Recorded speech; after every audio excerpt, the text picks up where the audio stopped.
Samantala, naniniwala ang palasyo na suportado ng Organization of Islamic Cooperation ang Bangsamoro Framework Agreement.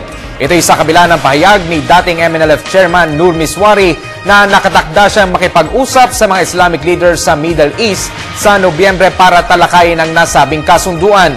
Ayon kay Presidential Spokesman Edwin Lasierda, karapatan ni Miswari na gawin ito. I think yung pagpunta po rito ng Secretary General ng OIC is a signal of support from the Organization of Islamic Cooperation. So I think that in and of itself shows the keen interest of OIC in having peace in Muslim Mindanao. So, well, it's his right to do so. Nur Miswari, we cannot.